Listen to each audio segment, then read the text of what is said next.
Media அப்படிங்கறதுடைய நோக்கமே மக்கள் தெரிஞ்சுக்க வேண்டிய உண்மைகளை மக்கள் கிட்ட கொண்டு போய் சரியா சேர்க்கறது தான். ஆனா இன்னைக்கு இந்த மீடியாங்கிறத அதை செய்யறாங்களா அப்படின்னா இல்லைங்க. மக்களுக்கு குழப்பறதுதான் முக்கியமான வேலையா வச்சுக்கிட்டு இருக்காங்க. சரி, இன்னைக்கு இந்த சோசியல் மீடியா அப்படிங்கிற நிறைய இது வந்துருச்சு. ஒரு மிகப்பெரிய ஒரு தாக்கம் இருக்கு. அதனால எல்லாரும் ஆளுக்கு ஒரு கருத்தை சொல்றாங்க. அதனாலதான் இந்த குழப்பம் இருக்குன்னு பார்த்தா, முன்னாடி வெறும் பத்திரிகைகள் மட்டுமே மீடியாவாக இருந்த காலத்திலையும் மக்களை வேணும்னே குழப்பி ஏமாத்தி இருக்காங்க. அதாவது இன்னைக்கு அதை நம்ம நினைக்கிறதுக்கு நகைச்சுவையா இருந்தாலும், அதை தெரிஞ்சே செஞ்சிருந்தாலும் அந்த மாதிரியான ஒரு விஷயத்தையும் மீடியா செஞ்சிருக்காங்க அப்படிங்கிறதாங்க வரலாற்றுல ஒரு சுவையான ஒரு சம்பவம். அது என்னங்கிறத தான் இன்னைக்கு பதிவுல நம்ம பார்க்க போறோம். அன்பு நண்பர்களுக்கு வணக்கம். இது தடம் யூடியூப் சேனல். தடம் பார்த்து நடப்பவன் மனிதன், தடம் பதிப்பவன் மாமனிதன். இன்னைக்கு வீடியோக்குள்ள போறதுக்கு முன்னாடி நம்ம சேனலை சப்ஸ்கிரைப் பண்ணாதவங்க சப்ஸ்கிரைப் பண்ணிடுங்க. மறக்காம பெல் பட்டனை கிளிக் பண்ணிடுங்க. வாங்க வீடியோக்குள்ள போலாம்.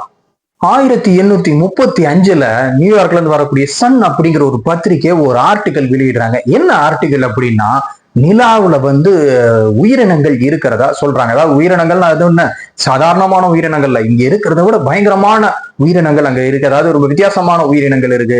ஒத்த கொம்பு ஆடு, அப்புறம் வினோதமான ஜீவராசிகள்லாம் அங்க இருக்கு அப்படின்னு சொல்லி அவங்க ஒரு ஆர்டிக்கலை பப்ளிஷ் பண்றாங்க. நம்ம ஊர்ல சொல்றாங்கல்ல, நிலாவுல பாட்டி வடை சுட்டுட்டு இருந்தாங்கன்னு.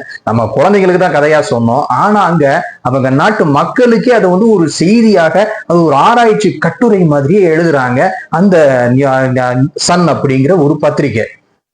இந்த ஆர்டிகல் அவங்க சாதாரணமா எழுதலைங்க. அந்த காலத்துல இந்த மாதிரியான ரிசர்ச்ல இருந்துகிட்டு இருந்து ஒரு பிரபலமான ஒரு பிரிட்டிஷ் சயின்டிஸ்ட், அவர் ஒருத்தருடைய பேரையும் குறிப்பிட்டு அவரும் இது பண்ணியிருக்காரு. அவர் இந்த மாதிரி ரிசர்ச்ல இருக்காரு. ஒரு டெலிஸ்கோப், ஒரு பவர்ஃபுல்லான டெலிஸ்கோப் மூலமா இதை பார்த்து கண்டுபிடிச்சிருக்காங்க அப்படின்னு எழுதுறாங்க. அப்பதான் இந்த ஆஸ்ட்ரானமி, அந்த வான சாஸ்திரம் அப்படிங்கிறத ஆராய்ச்சி பண்ண, அதுல அந்த துறையில ஆராய்ச்சி அப்படிங்கறது அப்பதான் ஆரம்பிச்சிருந்தது. இவங்க அதுல அதுக்குள்ள அதுல அப்படி இருக்கு இப்படி இருக்குன்னு சொல்லி ஒரு ஆர்டிக்கலா, ஒரு ஆராய்ச்சி கட்டுரை மாதிரி கிட்டத்தட்ட ஒரு 5-6 ஆர்டிக்கல் எழுதிட்டாங்க. இதெல்லாம் மக்கள் மத்தியில நல்ல வரவேற்பு அடைஞ்சு அந்த பத்திரிகையுடைய சேல்ஸ் சர்க்குலேஷன் பயங்கரமா பிச்சுக்கிட்டு போக ஆரம்பிச்சிருச்சு. அந்த ஆஸ்ட்ரோபிசிக்ஸ் அப்படிங்கிற ஒரு சப்ஜெக்ட் அப்பதான் கத்துக்கிட்டு அதுல நிறைய ரிசர்ச்சஸ் தொடங்கி இருந்த காலகட்டம். கிட்டத்தட்ட இன்னொரு 100 வருஷத்துக்கு அந்த ஸ்பேஸ் அப்படிங்கிறதுக்கு, இந்த ராக்கெட் இதெல்லாம் வரப்போறதுல 100 வருஷம் கழிச்சு தான் வரப்போகுது. நிலாவுக்கு மனுஷன் அனுப்புறது அப்படிங்கிறது 1960களில் தான் நடக்குது. அப்பதான் அதுக்கான படிப்பு அப்படிங்கிறது, அந்த ரிசர்ச் அப்படிங்கிறதே ஆரம்பிச்சிருக்கு. அந்த காலகட்டத்தில் இவங்க இந்த மாதிரியான ஒரு இதை அவங்க சர்க்குலேட் பண்ணவும் அது மக்கள் மத்தியில பயங்கரமான ஒரு ரீச் ஆகி, அதை இது பண்ணி நியூஸ் பேப்பருக்கு பயங்கர ஒரு ஃபேவர் ஆகி சர்க்குலேஷன் பிச்சுக்கிட்டு போக ஆரம்பிச்சது. அது கிட்டத்தட்ட ஒரு 5-6 ஆர்டிகல் அவங்க எழுதி இருந்தாலும், இது அதுக்கப்புறம் அது ஒரு ஹோக்ஸ். இது ஹோக்ஸுக்கு ஹிஸ்டரியில இதுக்கு பேரு தி கிரேட் மூன் ஹோக்ஸ் அப்படின்னு சொல்லப்படுது. அந்த பத்திரிகை தெரிஞ்சேதான் மக்கள் மத்தியில் இந்த மாதிரியான ஒரு போலியான செய்திகளை சும்மா ஒரு பரபரப்புக்காக பரப்பி இருக்காங்க அப்படின்னு தெரிய வந்தது. ஆனா அதுக்கப்புறமும் அந்த பத்திரிகை அதை அதுக்காக எதுவும் ஒரு வருத்தமோ மன்னிப்போ எதுவுமே தெரிவிக்கல.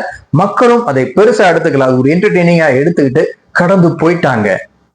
இன்னைக்கு மீடியா இது எப்படி பண்றாங்க அப்படிங்கிறது நமக்கு தெரியுமா? ஒரு டாபிக் அது உண்மையா பொய்யாங்கிறத விட, உண்மை அது ஒரு விஷயத்தை எடுத்துக்கிட்டு இது சரின்னு ஒரு 10 பேர் பேசுவாங்க, தப்புன்னு ஒரு 10 பேர் பேசுவாங்க. இது அவங்க ஒரு சேனல்லயோ, ஒரு இதுலயோ, யூடியூப் சேனல்லயோ, ஒரு டிவி சேனல்லயோ போடுவாங்க.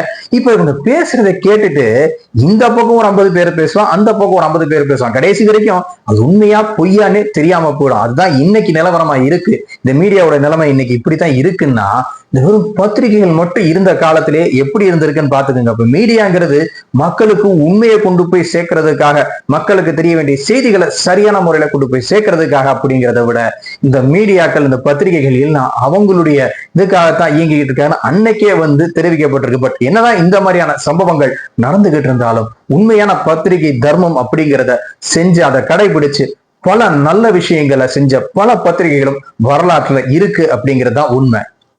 இந்த பதிவு உங்களுக்கு பிடிச்சிருக்குன்னு நினைக்கிறேன். இந்த வீடியோ பற்றி உங்களுடைய கருத்துக்களை கமெண்ட் பண்ணுங்க. இந்த பதிவு உங்களுக்கு பிடிச்சிருந்தா லைக் பண்ணுங்க, ஷேர் பண்ணுங்க. மறக்காம நம்ம சேனலை சப்ஸ்கிரைப் பண்ணிடுங்க. மீண்டும் இது போன்ற சுவையான ஒரு பதிவுல உங்களை சந்திக்கிறேன். அதுவரை உங்களிடமிருந்து விடைபெறுகிறேன். நன்றி, வணக்கம். தடம் பதிப்போம்.